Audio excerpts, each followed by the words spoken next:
Gracias, Mario y Cayetana, por venir. Muchas gracias. Ambos fuisteis premiados con el Premio Sociedad Civil que concede Civismo y ahora correspondéis con grandeza a atender a nuestro ruego de venir a Pamplona. Agradezco también la colaboración de Diario de Navarra por la difusión del acto. Es un privilegio para todos compartir esta velada con quienes habéis hecho tanto para que la sociedad civil sea más libre. Muchas gracias a los dos. Civismo se ha caracterizado por defender la libertad de Navarra en la línea del blasón de los infanzones de Obanos, que todo el mundo la hemos visto en la puerta del gobierno. Pro libertate patria, gens libera estate, cuya traducción es en pie gente libre para defender la libertad de la patria. Vosotros sois los que vais a dinamizar esa libertad entre los navarros. Os hemos llamado para que, de acuerdo con este lema, encendáis la voluntad de los navarros para evitar que un nacionalismo agresivo y excluyente siga secuestrando nuestra libertad. Los que no somos nacionalistas no somos ciudadanos de segunda clase para que nos sometan a leyes sectarias en el empleo público, la cultura, la educación, las subvenciones, incluso hasta las becas. Mario no solo es un gran premio Nobel, es también el intelectual más comprometido con la libertad y la defensa de una sociedad civil activa. Como presidente de la Fundación Internacional para la Libertad, ha combatido con su pluma y su palabra las tiranías populistas. Venezuela es el último ejemplo. Cayetana es, sin duda, la periodista de referencia en la lucha para que seamos más libres. Esta doctora en Historia por Oxford promovió con Mario Vargas Llosa y otras personas la plataforma Libres e Iguales, en la que hay muchos miles de personas, para proteger la libertad de todos los españoles, vivan en Cataluña, en el País Vasco o en Echarra de Anaz, donde hoy ha estado ahí para dar testimonio de libertad, que aunque uno no sea nacionalista puede ir a ese pueblo. Agradezco también la presencia de Juancho Estremeda, un concejal que ha sufrido tantos escraches en su presencia que creo que tiene que estar por aquí, pero ahora no lo puedo ver por la luz. Nada más, sino agradecer vuestra presencia y nada, lo vamos a pasar todos muy bien. Muchísimas gracias.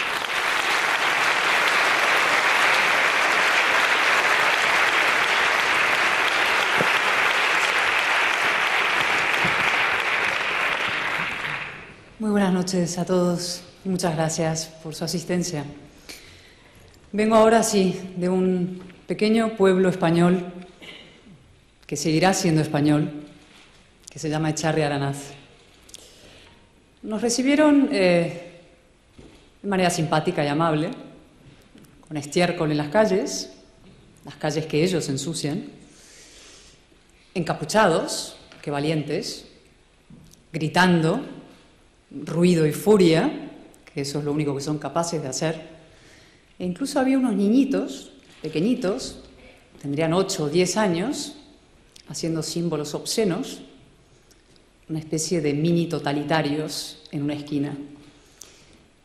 Pero estuvimos ahí, apoyamos a la candidatura, en este caso del Partido Popular, dentro de la coalición Navarra Suma, como seguiremos estando en todos los pueblos de España, por toda la geografía, defendiendo la libertad, la igualdad, la Constitución, porque esa es la infinita superioridad moral de lo que nosotros aquí defendemos frente a los que buscan la ruptura, la destrucción y la división de nuestras comunidades.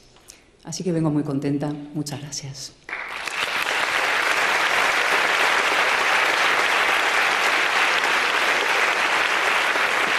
Y estoy además muy contenta porque una vez más coincido con Mario Vargas Llosa en estos empeños.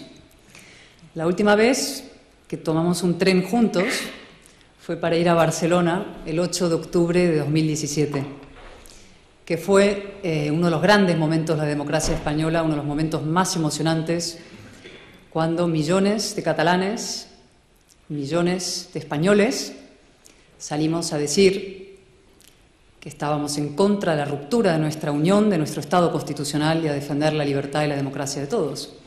Y hoy, una vez más, Mario y yo hemos coincidido en Atocha, hemos cogido otro tren y hemos venido aquí a defender lo mismo, porque hay ciertas batallas y ciertas causas que requieren perseverancia, constancia, determinación y que no dependen de un sobresalto o de una elección, de que una vaya mejor o peor, la última fue francamente regular, sino que dependen, insisto, de las convicciones y del coraje y la determinación de individuos que quieren la libertad y que luchan por ella.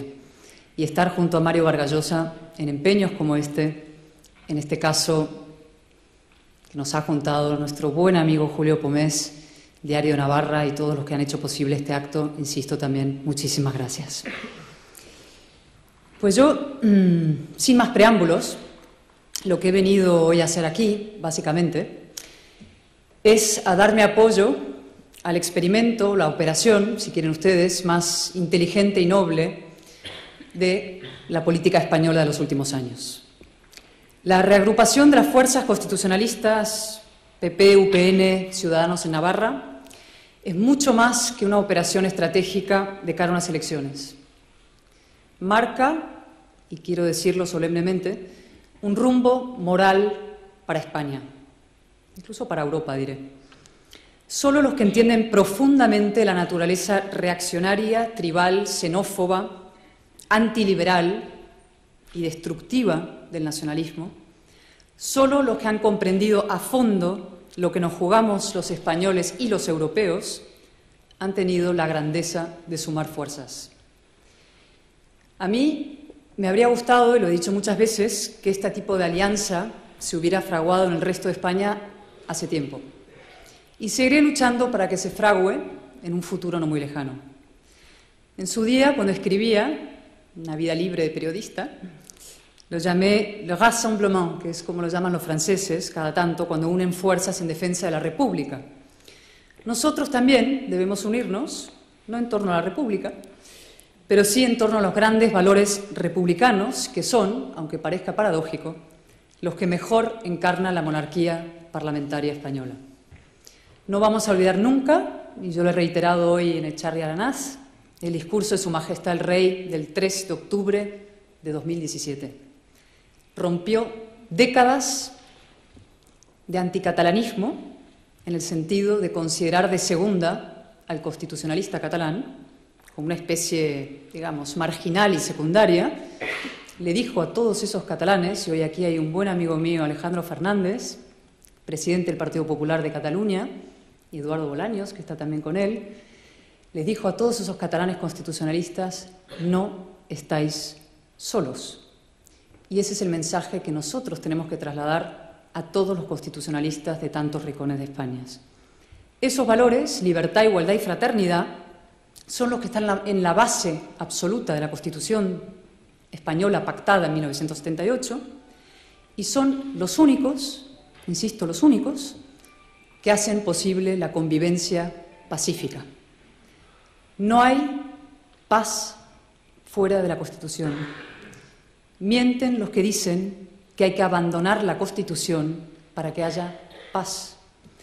La única reforma que reforzaría la paz, digamos, sería la eliminación de la disposición adicional transitoria cuarta, que el nacionalismo vasco ha utilizado de forma beligerante para intentar someter a los navarros a sus delirios etnicistas. Esta suma de fuerzas que hay aquí y que tendría que haber en muchos sitios y que habrá, debe venir acompañada de un gran coraje y de una gran claridad. Sé que aquí no faltan. Los navarros lleváis años sufriendo el acoso, el asesinato, la agresión. Y algo también bastante insufrible, debo decir: las lecciones morales de los equidistantes.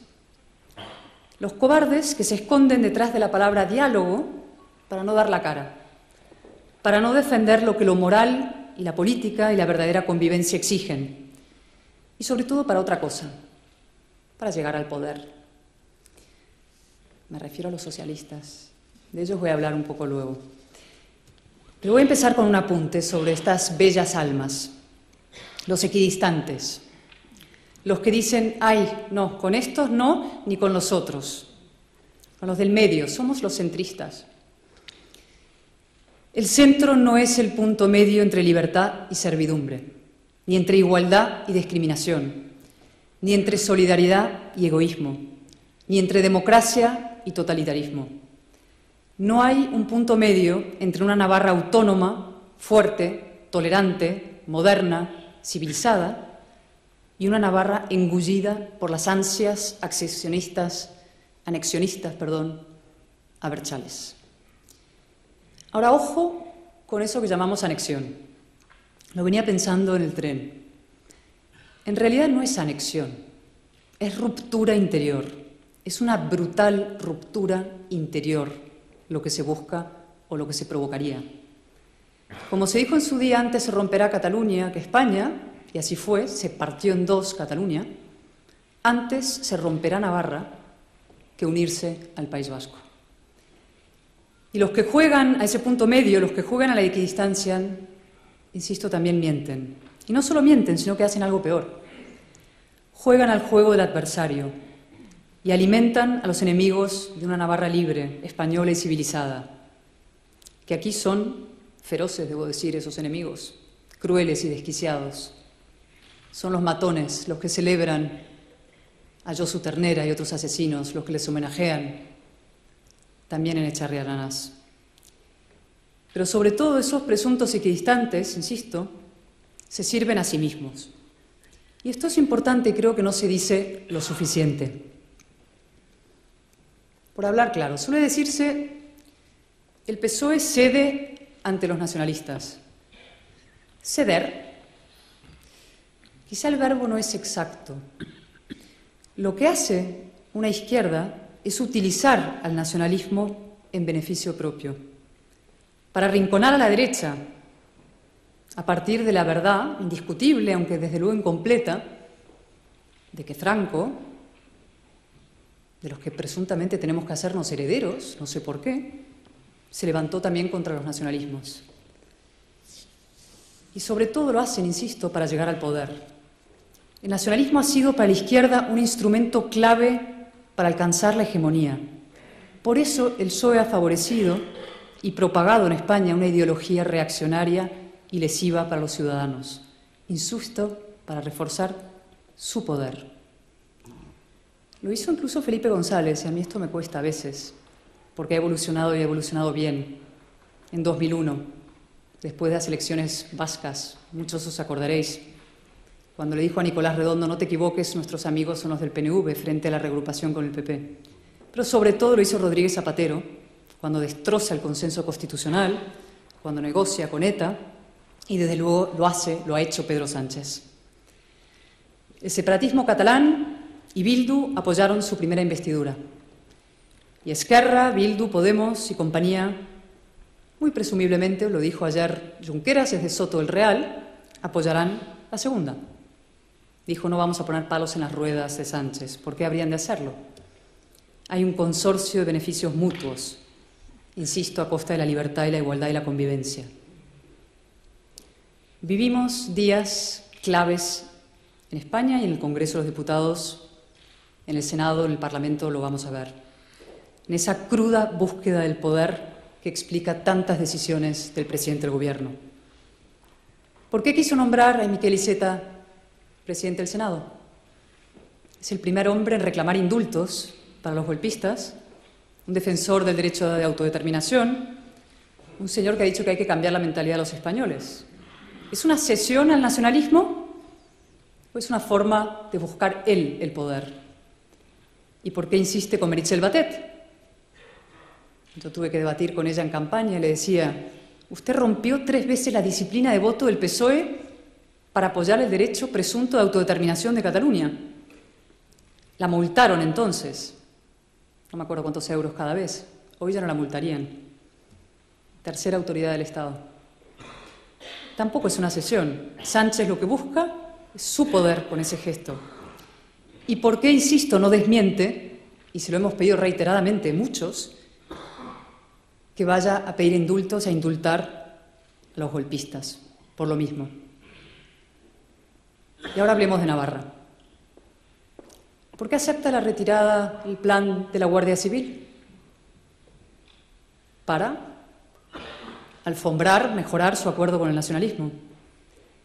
Y sabiendo esto, sabiendo cómo es, sabiendo lo que sabemos, yo pregunto a los navarros, a todos esos ciudadanos que van a votar el domingo, ¿de verdad creen que Navarra va a ser la línea roja de Sánchez?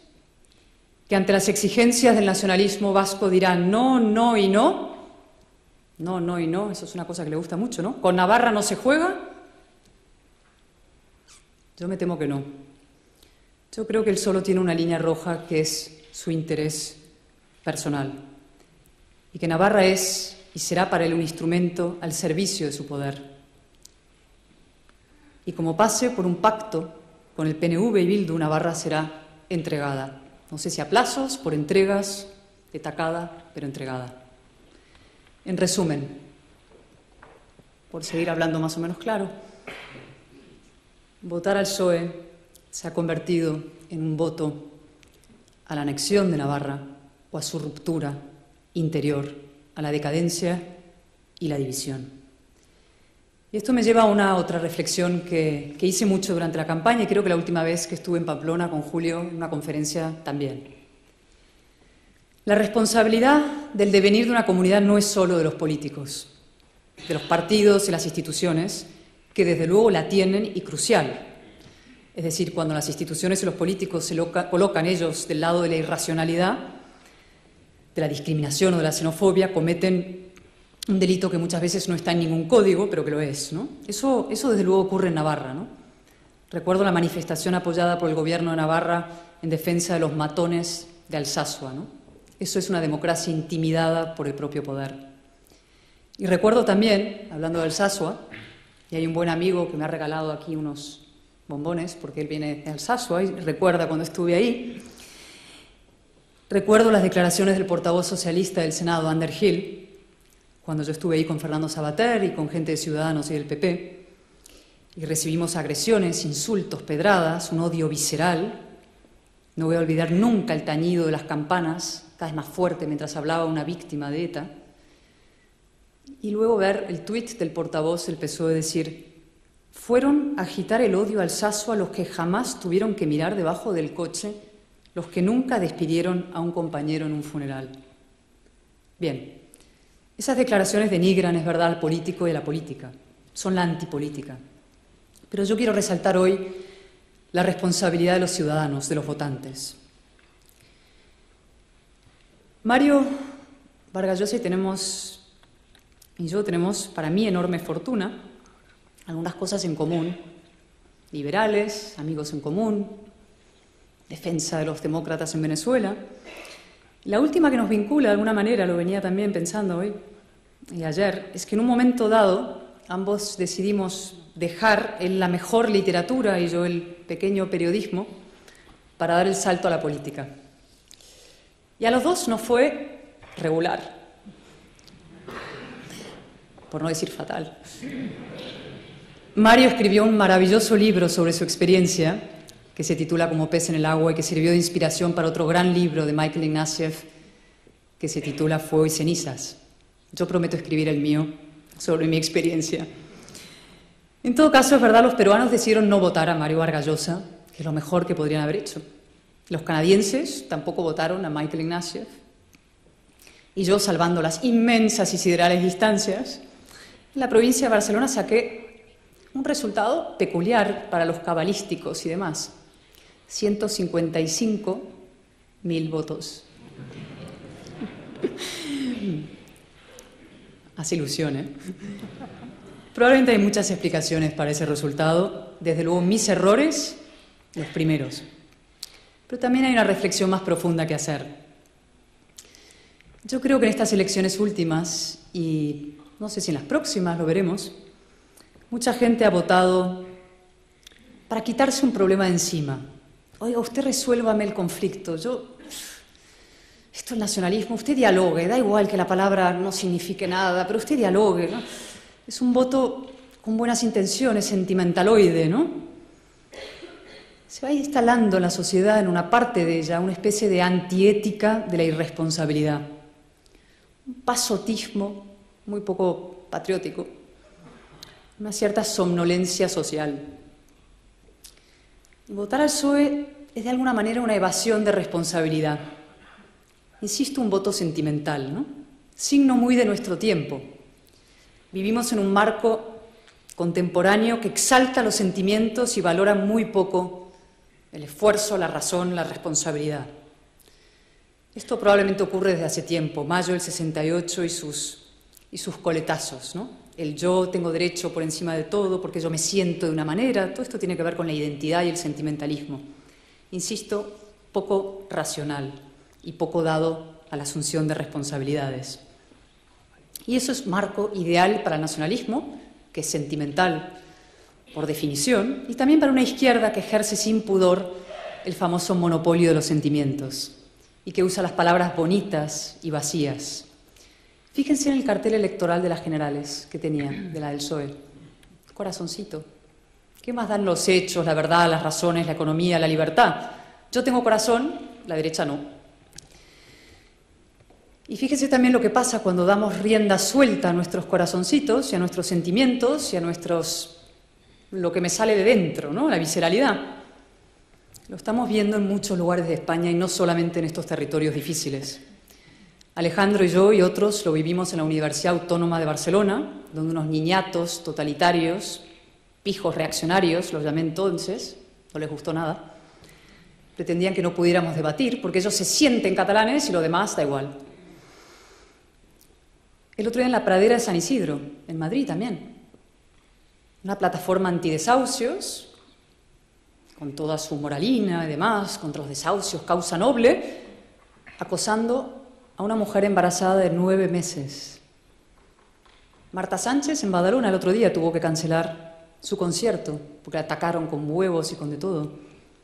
El otro día en Estella también, en un acto de Ciudadanos, Lejía, al paso de las personas que habían intervenido, Albert Rivera y Maite Pagasa, nosotros mismos hoy en Echarri Aranaz. Es decir, lo que, insisto, es la antipolítica y la pura visceralidad y la pura irracionalidad que es el paso hacia el totalitarismo. La política tiene que ser el arte de razonar y de dialogar y de pactar, y el sentimentalismo no razona, ni pacta, ni dialoga, ni puede acordar ningún marco de convivencia. Es pura involución y debe ser combatido.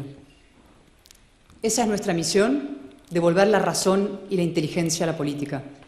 Y eso pasa por un asunto crucial, que es tratar a los ciudadanos como adultos, no como clientes que siempre tienen la razón, no como niños entre algodones, como adultos, porque suya es, la de los ciudadanos, vuestra en este caso, la máxima responsabilidad en democracia, que es elegir, votar, decidir. Me estoy extendiendo mucho, pero me queda poquito. Se dice que los ciudadanos de pie no pueden ser un héroes, ¿no? Si los políticos hacen lo que hacen, no podemos pedir a los ciudadanos que hagan más. Pero yo insisto en que sí hay ciudadanos que son héroes y que eligen y que deciden, y que cuantos más seamos, mejor va a ser nuestra democracia. No vale el Brexit, nos engañaron los políticos, o en el 1 de octubre, no, es que los políticos nos engañaron. Nuestra responsabilidad como ciudadanos es enterarnos y que no nos mientan y nos engañen y elegir bien y tomar decisiones correctas y buenas para la comunidad y respetuosas con el otro, ¿no? Esas personas que sí se han jugado la vida, en España que la ha habido muchas y que se la siguen jugando y que lo pasan mal, tienen que ser nuestro ejemplo. Y a los navarros, que ha habido muchos de esos, les toca hoy seguir el ejemplo y ser responsables, algunos incluso heroicos, porque les toca decidir, os toca decidir algo absolutamente crucial, no solo para Navarra, sino para toda España. ¿Libertad o sumisión? Insisto, una Navarra autónoma, tolerante, abierta, civilizada, moderna, o una fantasmagórica Euskal Herria construida en base a la eliminación física y luego el desistimiento colectivo de los ciudadanos libres e iguales. Y acabo ya, casi como empecé, alabando la conmovedora operación de reagrupación civil y política que significa esta alianza Suma. Dicen, es un lugar común, que la razón no puede emocionar, ni movilizar, ni arrastrar voluntades. Pero eso también es falso. La suma en defensa de esa empecinada voluntad de vivir juntos, los distintos, que es España. La suma en defensa de la Constitución como monumento de integración de monárquicos y republicanos, ateos y creyentes, castellanos y catalanes, navarros, andaluces y vascos. La suma en defensa de una Navarra autónoma, firmemente española y europea, es emocionante, profundamente emocionante. E insisto, debe ser el punto de partida de una reagrupación española. Tendremos que sumar en Cataluña, tendremos que sumar en el conjunto de España. Es el único camino posible. Hoy y mañana, de manera muy especial mañana, en el Congreso de los Diputados, y por eso me tengo que ir hoy pronto, y lo siento, vamos a vivir una sesión denigrante para la democracia. Golpistas traídos de la cárcel en furgón policial van a tomar posesión de sus escaños en medio de un gran circo mediático. Otros detalles del momento. Fernando Barrena, terrorista condenado en una lista a las elecciones europeas. El prófugo Puigdemont también. 4 escaños de Bildu en el Congreso, 0 del Constitucionalismo. En Cataluña, Esquerra, primer partido. En Barcelona puede ganar Maragall, la versión separatista 3.0 del hermano. Todo esto se tendría que haber evitado, es verdad. Nuestra democracia nunca tendría que haberse visto sometida a un espectáculo tan humillante. Tenemos mucho por hacer. Tenemos que sumar para fortalecer la democracia. Tenemos que sumar para defender la libertad y la igualdad. Tenemos un proyecto político, todos los aquí, los que somos políticos y los que no sois políticos. Un proyecto político, pero sobre todo moral. Y por eso no vale ni la resignación, ni el desistimiento, ni las vacilaciones, ni los egoísmos personales. Tenemos que reclamar como propio cada rincón de Navarra y del País Vasco y de Cataluña y de toda España. Tenemos que combatir el nacionalismo.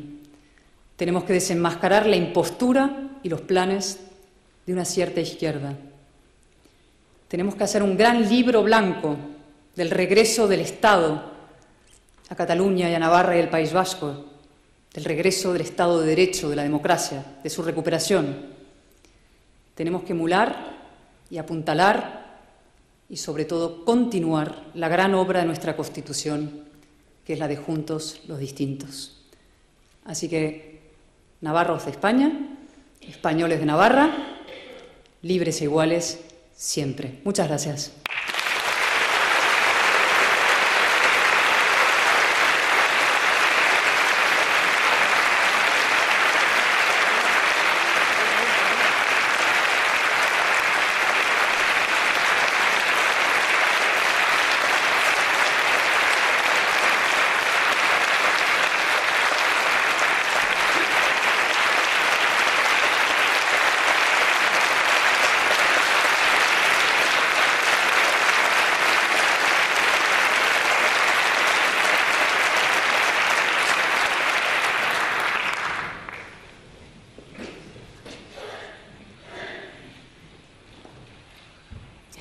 Señoras, señores, queridos amigos, ante todo quiero agradecer a la Fundación Civismo por haberme invitado una vez más a visitar esta bella tierra de Navarra. Y es para mí más que grato, enormemente emocionante venir acompañando a Cayetana, a quien quiero mucho y conozco desde hace muchos años. Sé que muchos españoles se han sorprendido en esta recientísima campaña electoral al ver aparecer a Cayetana con unas ideas tan claras que defendía con tanta firmeza y elegancia y también, por supuesto, con tanta valentía. Quienes la conocemos No nos ha sorprendido para nada que ella destacara tanto en esta campaña, presentando ideas en medio de los lugares comunes y los estereotipos que abundaban, y que esas ideas fueran tan claras, tan profundamente democráticas, y que las defendiera siempre con argumentos, con ideas, una convicción que en esa campaña faltó en boca incluso de los más connotados líderes políticos. Todos los que la conocemos siempre supimos que Cayetana sería una gran figura política en España. Y creo que, aunque solo tuviera esos 155.000 votos, ella tiene por delante una grandísima carrera política, y ojalá sea así por el futuro de este país.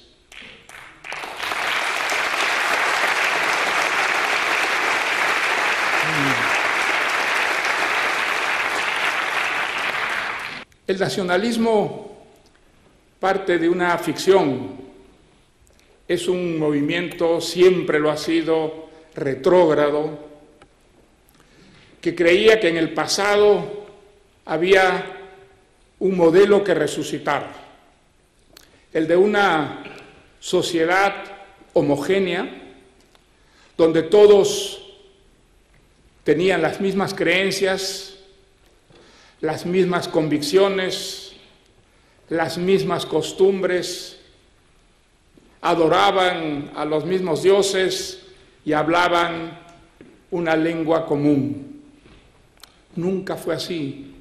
Jamás existieron esas sociedades tan profundamente homogéneas que son el modelo de todos los nacionalismos.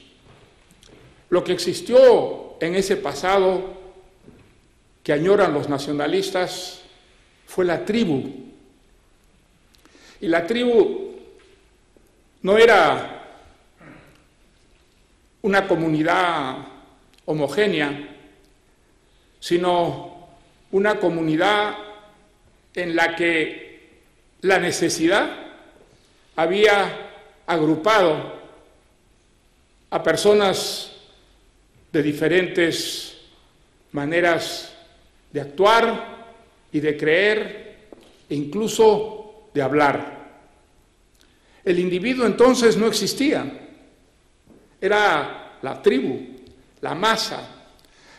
El individuo era apenas una parte de la tribu y ello era indispensable para defenderse de un mundo que estaba lleno de peligros, donde no se sabía si el trueno, el rayo, la fiera iba a acabar de pronto con la existencia de esa comunidad.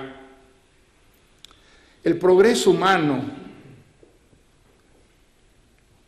aquella sociedad que el hombre era capaz de imaginar distinta de aquella que tenía, mejor que aquella que tenía, fue creando al individuo soberano, fue permitiendo que en esa tribu los individuos se distanciaran y se diferenciaran de unos a otros, y que cada uno poco a poco fuera eligiendo cada vez más la vida que quería tener. Y al final surgió esa sociedad democrática, y surgió aquí, en el occidente, una sociedad que reconoció por fin el derecho a los individuos de existir dentro de una sociedad en la que se respetaban esas diferencias, y esas diferencias incluso se estimulaban dentro de un sistema de convivencias que representaba la verdadera civilización. El individuo es un producto de la civilización. El individuo es un producto de la libertad que representó ese progreso en el cual el individuo fue naciendo y le fueron reconocidos sus derechos y le fue reconocido sobre todo el derecho a la diferencia, a ser distinto a los demás. Eso fue la democracia. Y la locomotora de la democracia fue la doctrina liberal, una doctrina inseparable, por supuesto, de la libertad, del derecho a la diferencia,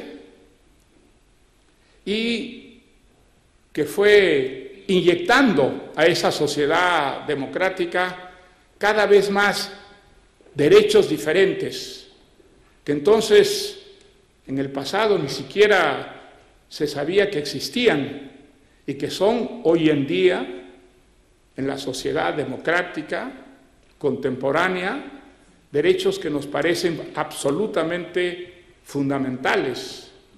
El derecho a elegir la religión o la falta de religión, el derecho a elegir el sexo, el derecho de la mujer a no ser considerada un objeto, como es considerada todavía en muchas sociedades de nuestro tiempo, el derecho a la igualdad, el derecho a la igualdad de oportunidades. Un gran filósofo, Karl Popper, la última vez que vino a España, pocos meses antes de morir, dio una conferencia de prensa en la Universidad Menéndez y Pelayo, en Santander. Los periodistas le preguntaron sobre lo mal que andaba el mundo, y él dijo, efectivamente anda muy mal. Pero cada vez que ese pensamiento nos desmoralice y nos paralice, recordemos, por favor, que con todo lo que anda mal en este mundo, nunca en la larga historia de la humanidad hemos estado mejor. Y eso es verdad. Aunque muchas cosas anden mal, nunca hemos tenido tantas herramientas para combatir aquello que anda mal y para mejorar el mundo. Una de las buenas cosas que le ocurren al mundo de nuestros días es la globalización. El hecho de que las fronteras que separan a los países y que los han enemistado tantas veces en el pasado vayan desapareciendo con la creación económica, por supuesto, de mercados mundiales y también con el tránsito cada vez más constante, cada vez más numeroso de las distintas sociedades humanas que se conocen, que descubren sus denominadores comunes y que reemplazan a los viejos prejuicios y estereotipos por el conocimiento racional. Contra todo eso insurge el nacionalismo. El nacionalismo nunca desapareció de nuestra historia. Periódicamente y sobre todo en los momentos de transición hacia un mundo mejor, apareció, incluso en las sociedades más avanzadas, ese movimiento retrógrado que quería retornar a ese pasado mítico, el de la tribu, el de las sociedades homogéneas, el de las sociedades donde todos tenían los mismos dioses o las mismas costumbres, la misma lengua, las mismas creencias, una fuente de división, de enemistades y de violencia que solo es comparable a aquella que las creencias religiosas han desatado a lo largo de la historia. Nada ha hecho correr tanta sangre, nada ha provocado tantas guerras como el fanatismo religioso y el nacionalismo.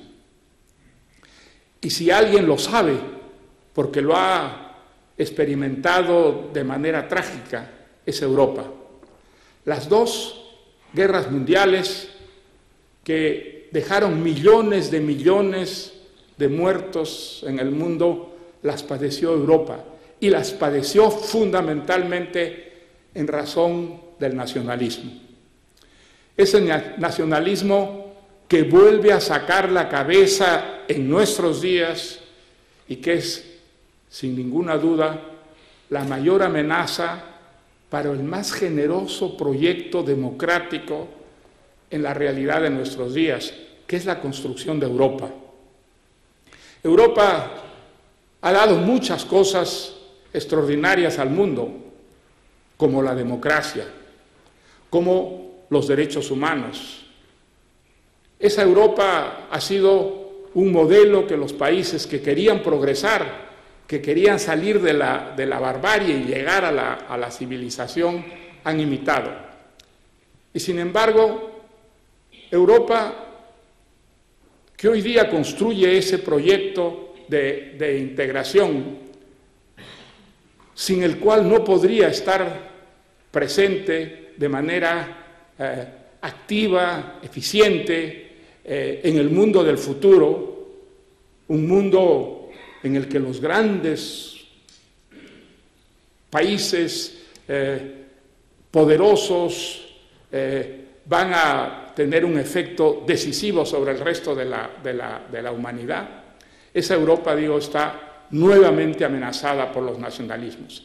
Ellos han crecido a lo largo de Europa en estos últimos tiempos hasta el extremo de dominar países como Italia, donde el nacionalismo, que ha causado tantos estragos en la historia de ese país, es hoy día una fuerza creciente y podría llegar a ser el día de mañana dominante. El nacionalismo ha causado ya bastantes estragos en España.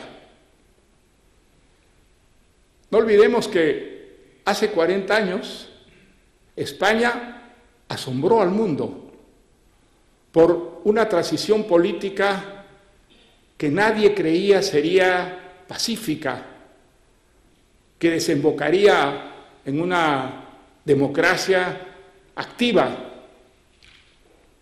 y que pronto se convertiría en una democracia, además, próspera. El mundo quedó maravillado con esa transición en la que los españoles de muy distintos criterios políticos se pusieron de acuerdo en no entrematarse y en elaborar una constitución que permitiera el funcionamiento de una democracia integral.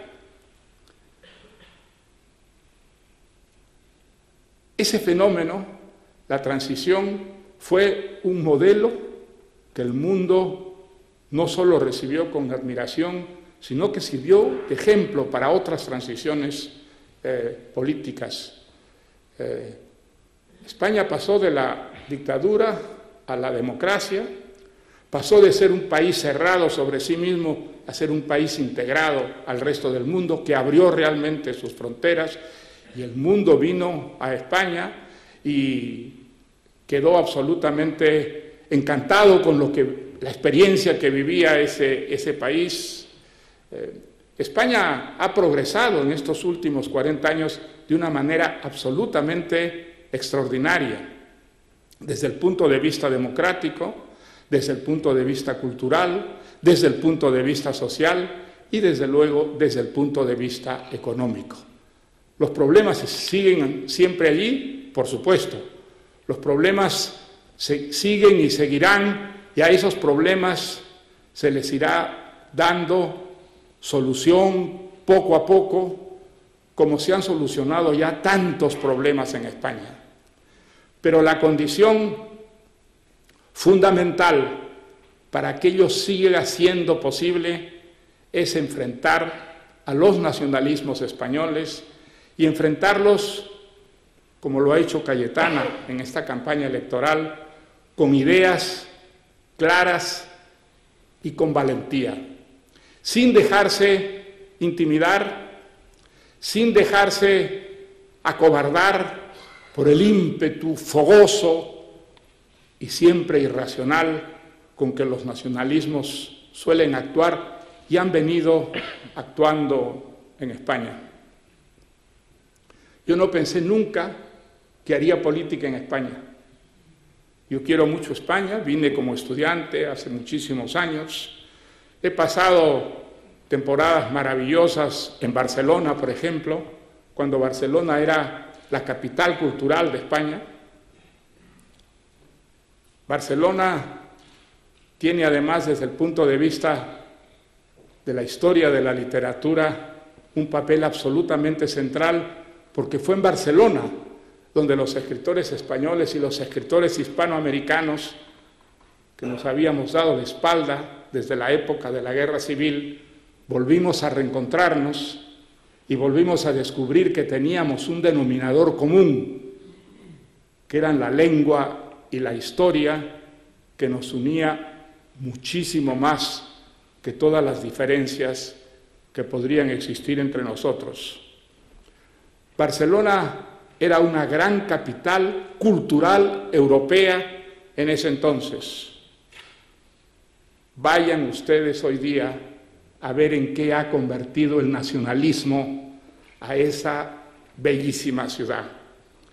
En una ciudad provinciana, en una ciudad que se mira el ombligo, que ha olvidado absolutamente ese pasado recientísimo de ser una gran ciudad europea abierta al mundo, a todos los mundos, donde iban los españoles para sentirse europeos, porque nadie aprovechó mejor que Barcelona esa apertura, por lo menos en el campo cultural, que vino en los años finales de la dictadura de Franco.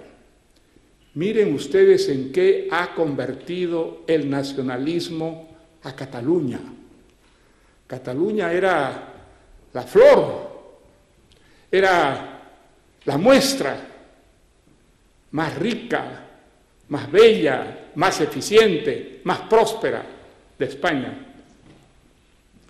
Miren y confronten esa Cataluña con la Cataluña de la que hoy huyen las empresas, donde las universidades infectadas de intolerancia radical se niegan a escuchar voces que disientan del común, como le ocurrió a Cayetana en una de las universidades catalanas más ilustres.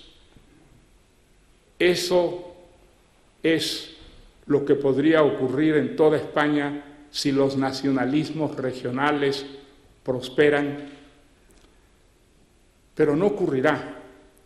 Afortunadamente hay en España suficientes ciudadanos con el coraje, con la inteligencia y la claridad de razonamiento con el que Cayetana ha entrado a la política española. Ustedes tienen este domingo la oportunidad de dar un revés a ese nacionalismo fanático, destructor y, como sabemos muy bien en España, sanguinario. Ustedes tienen ocasión de votar racionalmente por una opción que está enfrentada resueltamente a ese nacionalismo y a todos los nacionalismos retrógrados y destructores. Voy a terminar mi exposición con ese ruego, con esa solicitud. Navarros, amigos queridos de Navarra, el domingo voten por Navarra Suma. Muchas gracias.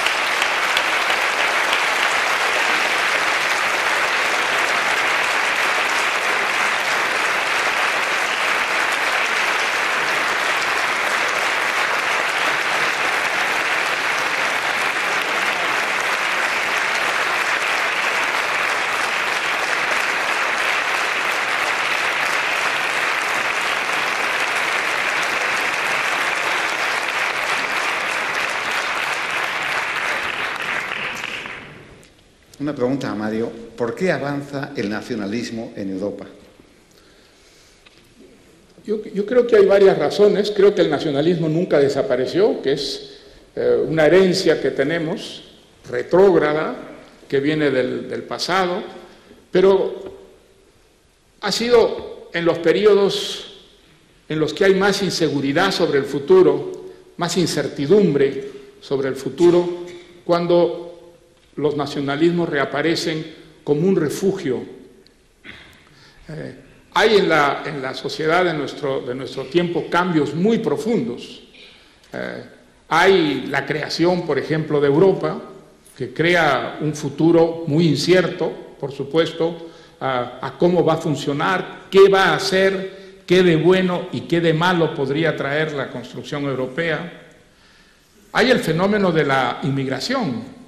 Millones de personas vienen a Europa, vienen a salvarse del hambre, a salvarse de las persecuciones, de la intolerancia, de la barbarie, del salvajismo que viven en sus propios países.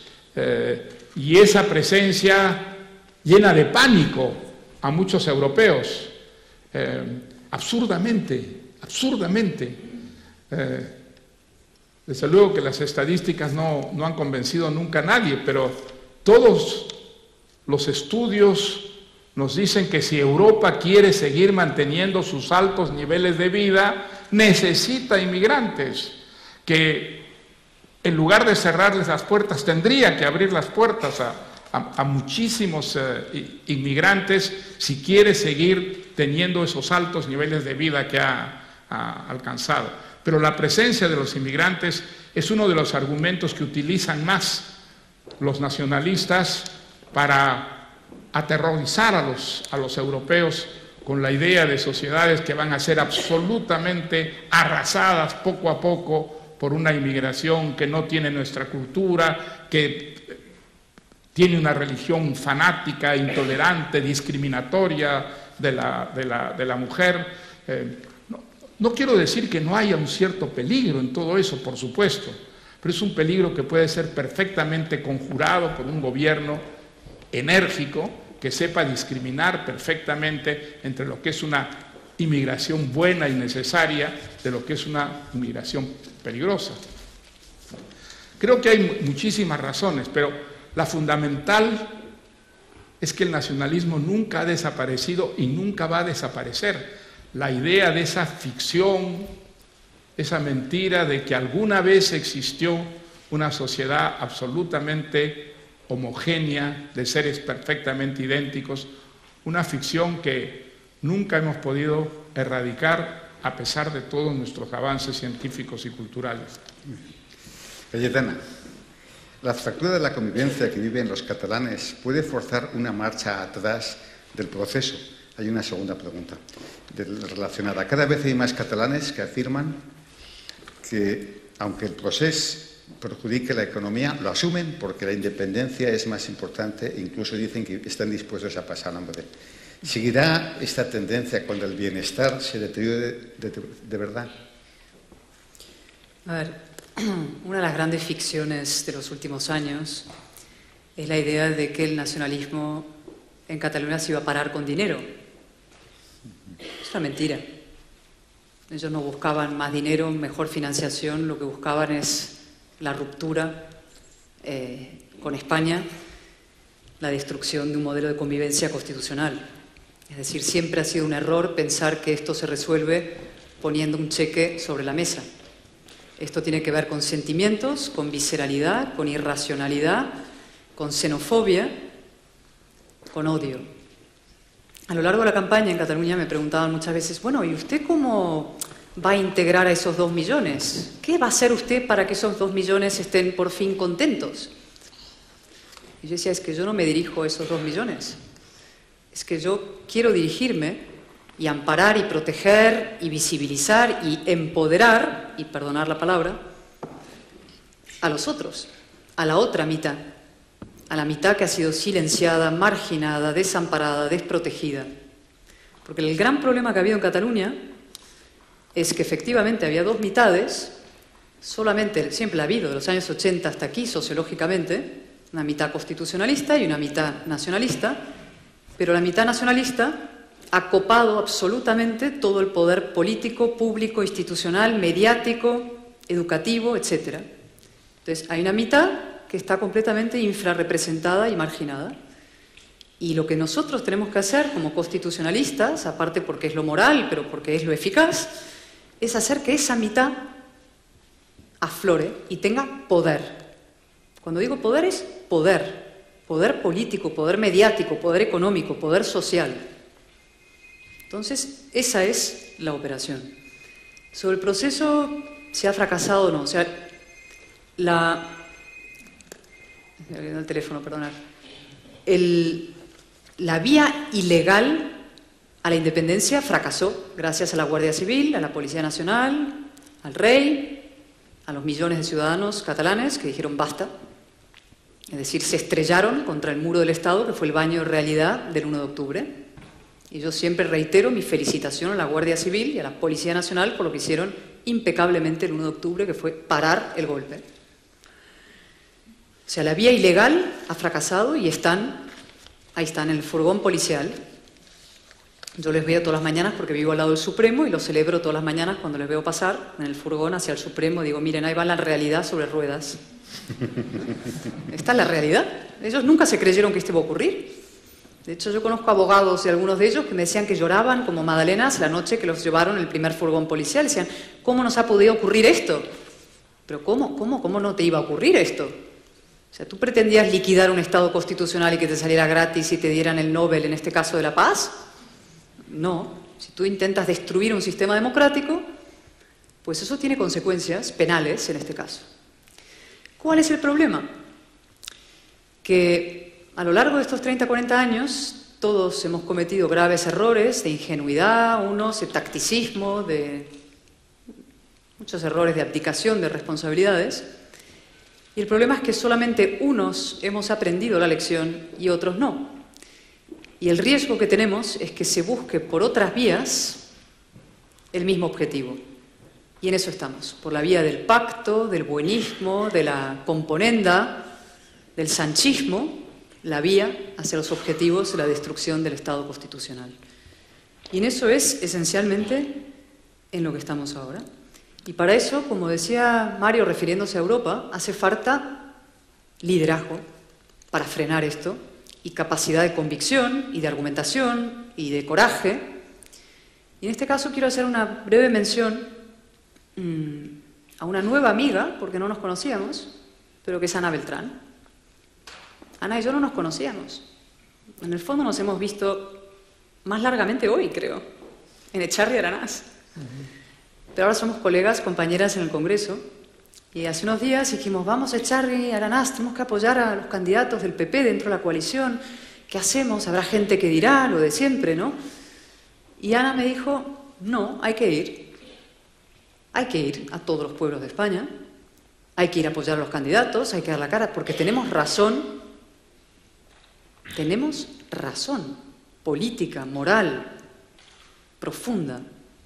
Y esos gestos de liderazgo en momentos críticos, pequeños cada uno, sumados unos a otros y sumados unos a otros, es lo que permitirá darle la vuelta a una situación inmensamente difícil. Porque decir que no es difícil es engañar. Decir que esto se resuelve con... no es verdad. Esto va a ser años. El nacionalismo lleva 40 años erosionando, socavando nuestro sistema democrático y pedagógico. Lo que comentaba Mario de la universidad, lo que hemos visto Alejandro y yo, las caras de la gente. Son chicos de 18, 20 años completamente fuera del ordenamiento democrático y constitucional básico, ¿no? Pues lo que tenemos que hacer ahora es empezar a trabajar en sentido contrario otros 30, 40 años. Pero si lo hacemos con toda la fuerza, con toda la convicción, vamos a ganar. Porque si efectivamente, también como decía Mario en su intervención, si cogemos la evolución a grandes rasgos del mundo, no solamente de Occidente, de los 300 años para aquí, en el libro de Steven Pinker está perfectamente contado, ¿no? Hay otros libros también. El progreso, la modernización, el éxito brutal de nuestro modelo de valores de la Ilustración es apabullante. El nacionalismo es una amenaza que va a estar siempre ahí, que no se puede erradicar, pero sí se puede empujar para atrás, minimizar. Tenemos que avanzar en espacios de libertad. No vamos a erradicarlo, pero sí vamos a ser mayoría. Y eso es lo que tenemos que empezar a hacer desde ya.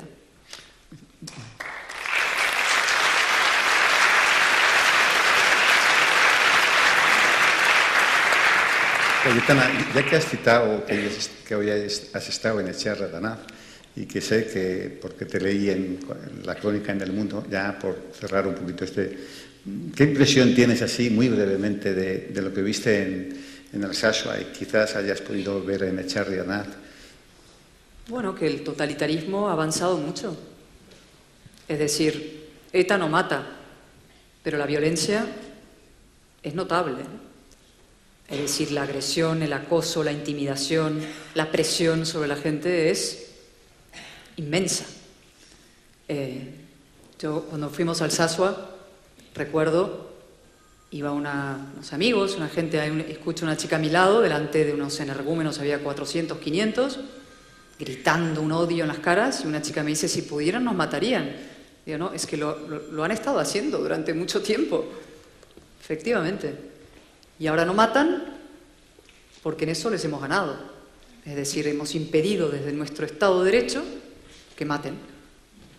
Pero la violencia es enorme e, insisto, no se circunscribe a territorios como el País Vasco, Navarra o incluso Cataluña, sino que esta cultura del acecho, de la agresión, se extiende.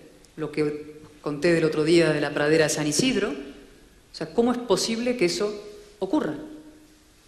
Que gente en nombre de la plataforma antidesahucios acosen, escracheen, intenten agredir a una embarazada de 9 meses. O sea, aquí hay una perversión moral profunda, ¿no? Y eso no puede quedar impune. No puede quedar impune ninguno de estos episodios. No puede quedar impune ni legalmente, penalmente, digamos, ni tampoco socialmente. Porque ¿qué es lo que ha pasado también? Ya me callo. Se ha ido asumiendo como algo normal que grupos separatistas izquierdistas acosen a constitucionalistas. Por supuesto, un constitucionalista nunca se le ve acosando a un separatista ni a un izquierdista.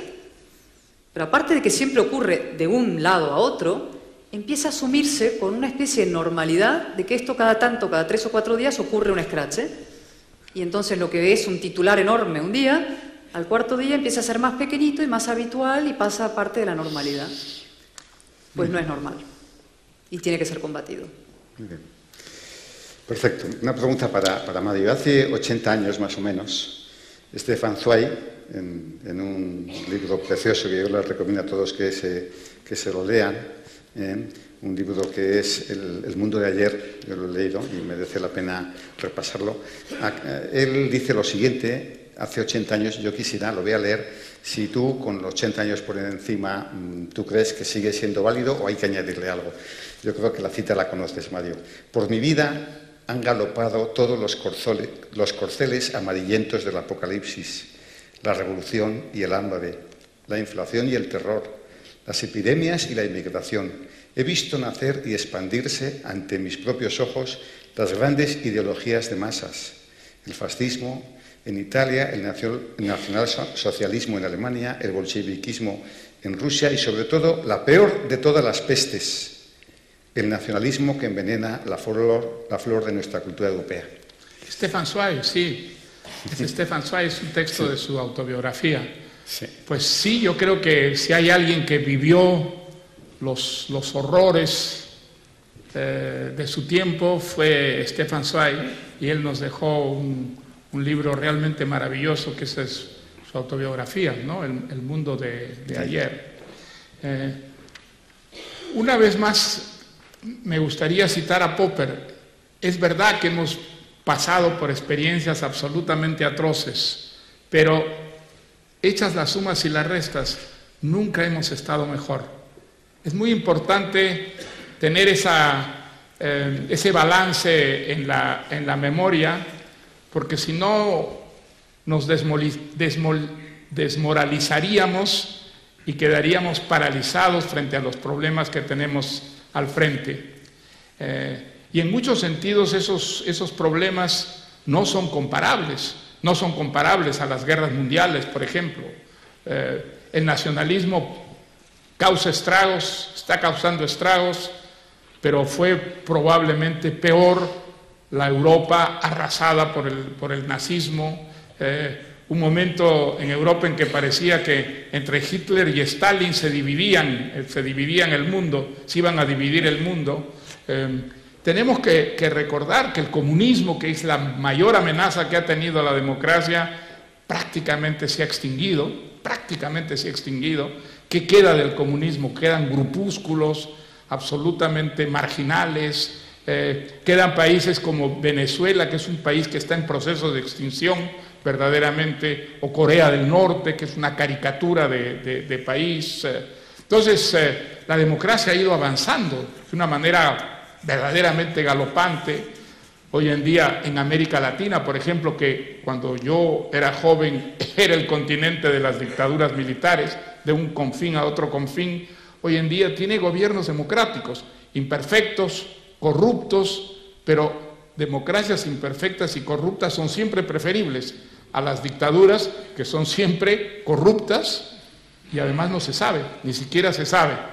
Las democracias que son corruptas por lo menos se sabe y tienen mecanismos para sancionar y castigar a los corruptos. Entonces, en muchos sentidos estamos mejor, pero digamos, eso no significa dormirse sobre los laureles.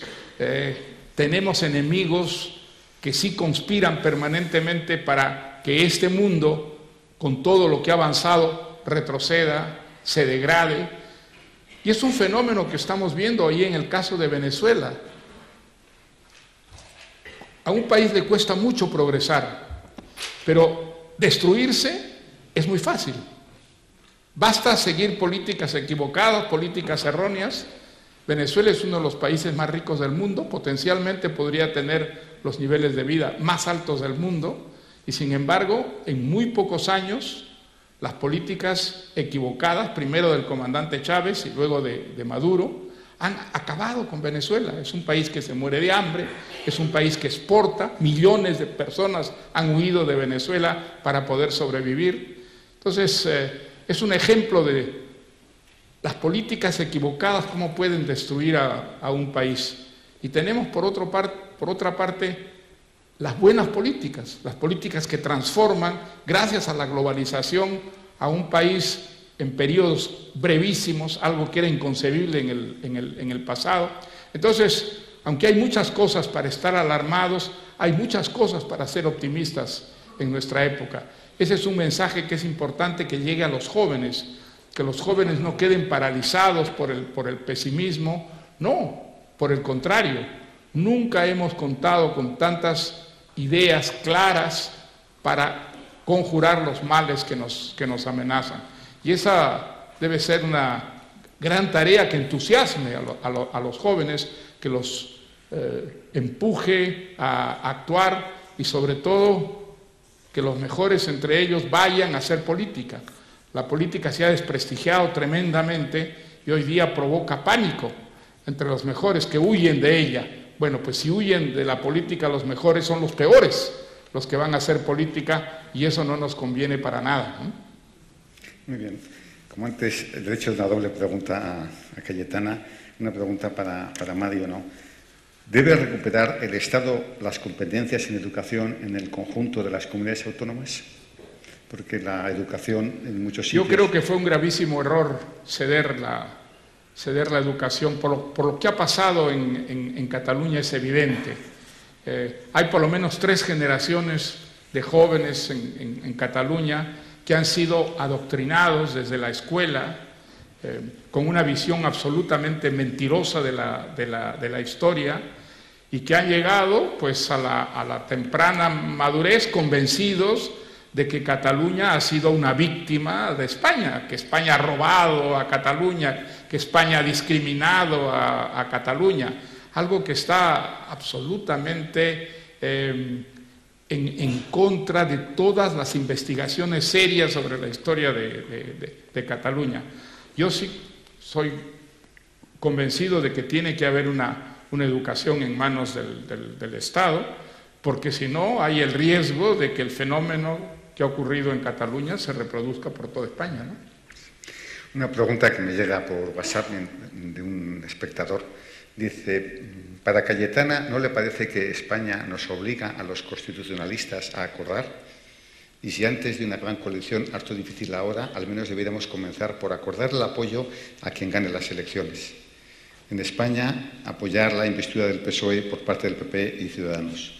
Bueno, aquí en Navarra Suma, por parte del PSN, sería un comienzo el gobierno de mayorías simples de todos los constitucionalistas. Gracias. A ver, en fin. Bueno, es un espectador que lo estoy viendo ahora. No, es un poco larga, no sé sí, por la idea es un cogerla, poquito... Ayer hubo un artículo que yo creo que es el que sí. motiva en Diario de Navarra que venía a recoger unas declaraciones del... La señora Chivite diciendo que nunca va a apoyar a Navarra Suma. Efectivamente, ya veo Sí, que pero se ha es que documentado no. nuestra... Gracias a usted. Bueno, no hacía falta decirlo.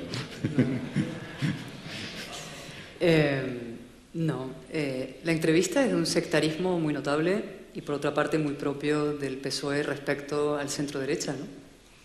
Repite de hecho en las primeras 3 respuestas no, no, no, que parece que es marca de la Casa Socialista, ¿no? No, no y no. Pero a Esquerra sí, quizá, a Geroa sí, quizá, a Bildu, bueno, no me gusta mucho, pero bueno, si me vota, oye, tampoco le voy a hacer ascos, ¿no? Ahora el PP me da un asco. O sea, eso es claro, pero es que ese es un problema muy grave que hay en España que se llama el PSOE. Me gustaría no ser política en estos momentos para que mi palabra tuviera más crédito. Pero realmente tenemos un problema muy grave en España que es el Partido Socialista y es la izquierda. Y probablemente el grave, digamos, la enfermedad se instala a través de Cataluña, del PSC, y va invadiendo todo el cuerpo socialista y ahora lo ha tomado, ¿no? Y tanto lo ha tomado que ahí tenemos al PSC instalado, de presidente del Congreso y probablemente presidente del Senado, aunque este es el sustituto del verdaderamente deseado, que es Iceta. Es decir, el PSC, que es, insisto, la fuerza de izquierdas que ha abanderado la desigualdad, es decir, la alianza con el nacionalismo y la ruptura de la igualdad, la desigualdad profunda de la soberanía, pero no solamente la soberanía, la desigualdad económica también. Eso es el PSC que ha impregnado completamente el PSOE contemporáneo. Y ese es el problema que tenemos. A mí me encantaría, siempre lo digo, que asomara un PSOE constitucionalista, que lo hubo en ciertos momentos. Nicolás Redondo forma parte de la plataforma en la que estamos Mario y yo, Libres Iguales, hubo otros. Existirán en algún sitio, pasa que yo no los veo. A mí siempre me dicen, hay socialistas firmemente constitucionalistas. Digo, ¿pero dónde están? Que asomen la cabeza, que se manifiesten, que se quejen cuando se hacen determinadas cosas, ¿no? Pero siempre son, de pronto, un pellizco así, de monja de vez en cuando, pero actuar, formar una corriente crítica constitucionalista dentro de la izquierda, no sucede más. Y ese es el problema. Una pregunta para Mario, y estamos ya en 10 minutos del final. Al nacionalismo vasco le estorba en Navarra la historia de esta comunidad foral y tampoco le viene bien la realidad de una región que ha sabido progresar sin negar las tradiciones. ¿No es verdad que al proyecto nacionalista solo le interesa crear confusión con la recreación de la historia y la tergiversación de la realidad navarra actual para obtener beneficios políticos? Sin ninguna duda. El nacionalismo está montado sobre una ficción de base, la existencia en el pasado de una sociedad modélica, absolutamente homogénea. Pues de esa mentira derivan muchísimas otras mentiras.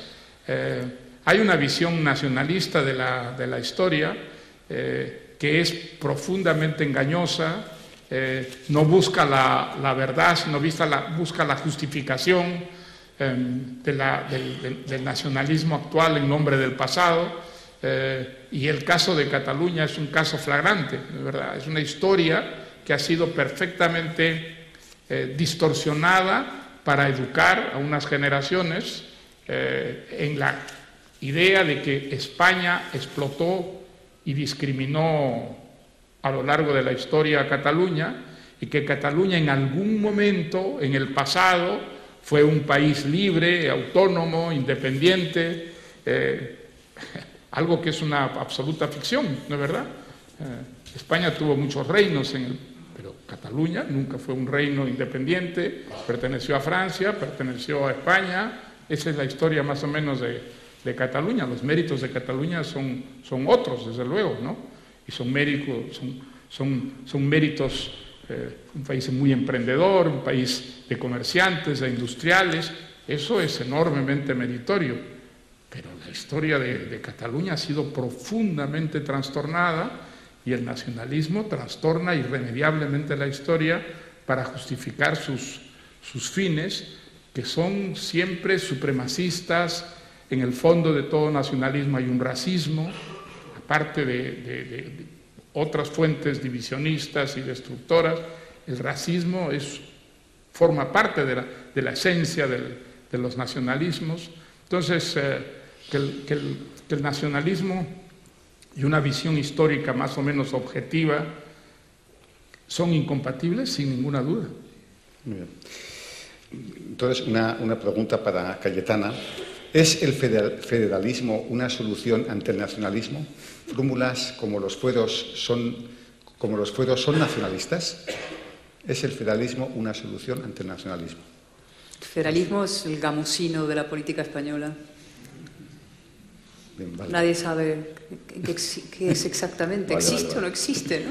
De acuerdo. No, sí, yo un día estuve, mira, Stefan Dion, Vale. canadiense, que fue el que hizo la ley de claridad, estuvo en Madrid hace unos años, viene no sé si a menudo, pero en una época venía bastante, y lo citaron en el Congreso para una de estas especie de comisiones paralelas, para interrogarle diputados y otra gente, para que básicamente viniera a decir que nuestro Estado autonómico era una basura y que lo que habría que hacer era una ley de claridad en España y todo. Entonces le preguntaron todos y alguien le dijo, pero bueno, entonces, ¿qué habría? Creo que fue Don Elorza, de hecho. ¿Qué habría que hacer aquí, no? Habría que, ¿no?, tumbar la Constitución, hacer otra cosa. Y él dijo, pero si ustedes ya tienen el artículo 2 de la Constitución, España es un Estado federal prácticamente, solo se llama autonómico, lo llamáis otra cosa, ¿no? Con lo cual todas esas son maniobras de distracción y son etiquetas bonitas que se utilizan, la utiliza el PSOE, pero siempre que escuchéis la palabra federal, pensar que lo que de verdad están diciendo es como mínimo confederal, es decir, como mínimo discriminación y desigualdad. Esa es la utilización de la palabra federal en España. Sí. Una pregunta a Mario, y es, ¿qué puede aportar la literatura frente al salvajismo del nacionalismo si el nacionalismo niega las voces divergentes a su ideología? Yo creo que la buena literatura es un escudo contra los nacionalismos. Estoy tratando de pensar en una gran novela nacionalista y no recuerdo ninguna. No recuerdo ninguna. La verdad que creo que las novelas son una contrarrealidad, ¿no es cierto? Nosotros no proyectamos en la novela o en la literatura en general la realidad tal como es. Es una realidad que está siempre transformada por una actitud generalmente crítica por parte del escritor, o en todo caso por parte del narrador, aunque el narrador y el escritor no sean siempre la misma persona. Entonces, yo creo que la buena literatura es una literatura que nos muestra, en primer lugar, ese común denominador que tenemos con gentes de otras culturas, de otros países, de otras épocas. Nos muestra que aquello que nos une es mucho mayor que aquello que nos desune, aquello que nos diferencia y nos separa. Por otra parte, la literatura ha apostado siempre por el ser humano, ¿no? No hay una literatura racista.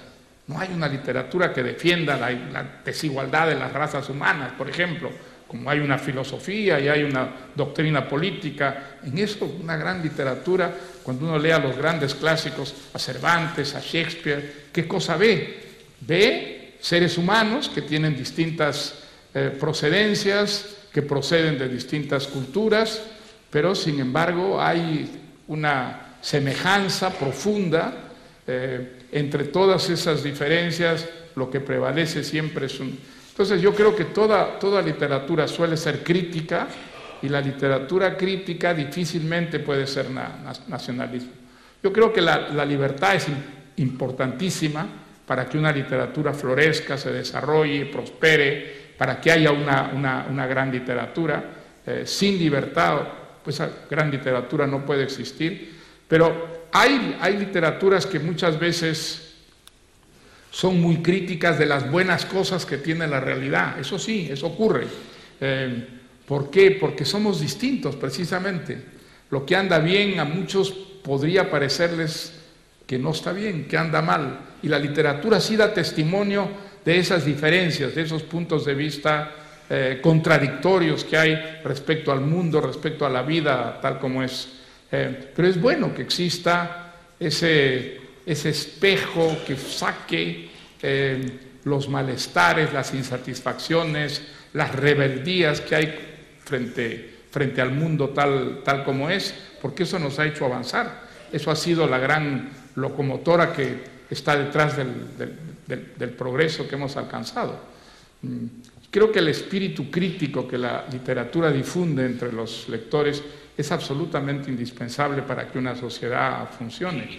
Y por eso creo que formar buenos lectores es absolutamente indispensable si queremos tener buenos ciudadanos. Muchísimas gracias. Bueno, pues es que es la hora, y ya me disculparán, el tiempo se ha ido volando, lo hemos pasado todos muy bien. Yo les voy a pedir que dejen ese pasillo libre, y Cayetana, como tienes que irte, pues para que puedas salir. Realmente volando. Porque es que el director del aeropuerto me dijo, no le voy a dar ni un segundo, si no llega a tiempo. Y bueno, ¿puedo decir y a una los cosa? Músicos el otro día lo hizo, pero bueno, nada. ¿Puedo decir una cosa final rápida? Sí, por favor, lo que quieras, tú lo que quieras. Mira, en la campaña, en un momento dado, en Cataluña, hablando del España nos roba, te vas a pensar lo que el nacionalismo robaba a los catalanes, y que creo que es aplicable desde luego a Navarra, al País Vasco, ¿no? Empecé a pensar en los jardines de la Alhambra, en la Caleta, en Cádiz, ¿no? Camarón de la Isla, Paco de Lucía, la Catedral de Santiago, siglos de peregrinos, las gestas, Cortés, Pizarro, por tanto América y todo ese mundo, la lengua, ¿no? El barrio de Santa Cruz, ahora en Sevilla, Primavera, Lazar, Velázquez, Goya, Picasso, ojo, malagueño, Sanfermines, Cervantes, Lope, tantos, y también Mario Vargas Llosa, que es un gran español. Muchas gracias. Muy bien.